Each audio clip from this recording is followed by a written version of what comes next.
नमस्कार दोस्तों, मैं डॉक्टर विपिन। आज हम बात करने वाले हैं सर्वाइकल के कारण होने वाले सर में दर्द और गर्दन की जितनी भी मसल्स होती हैं उनमें पेन होता है। वहाँ पर नोट्स बन जाते हैं और आपकी गर्दन के पीछे वाले भाग पर हम्प बन जाता है। जैसे कि गर्दन का जो पीछे वाला भाग होता है ऊपर की तरफ उठ जाता है, जिसे हम C7 वाली बोन के ऊपर देख सकते हैं। उसको सही करने के लिए हम ट्रैक्शन का यूज़ कर सकते हैं। ट्रैक्शन आपकी गर्दन का खिंचाव को हम बोलते हैं।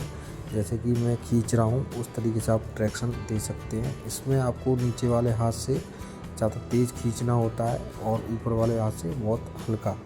इसमें आप साइड टू साइड भी खींच सकते हैं, जैसे कि मैं आपको दिखा रहा हूँ वो आप कर सकते हैं। इससे आपकी जो साइड की मसल्स हैं वो भी आपकी सही हो जाती हैं।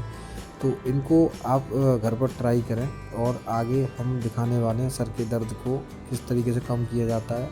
तो सर के दर्द को कम करने के कुछ ट्रिगर पॉइंट होते हैं, वो आप ध्यान से पूरा वीडियो देखिए।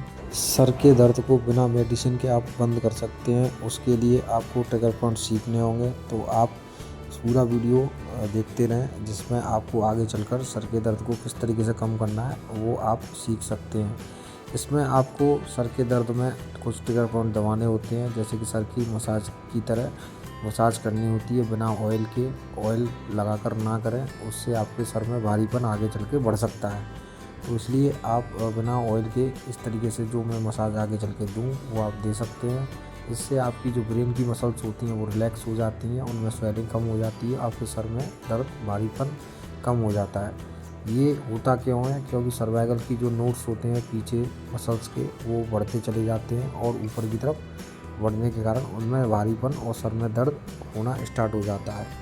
और आगे चलकर आपको शायद डिजीनेस जैसे वॉमिटिंग वगैरह भी होना स्टार्ट हो जाती हैं। तो इसको बढ़ने ना दें कि एक्सरसाइज करें। सर्वाइकल की कुछ एक्सरसाइज है, उसका वीडियो मैं डिस्क्रिप्शन में डाल दूँगा, तो वो आप देख सकते हैं।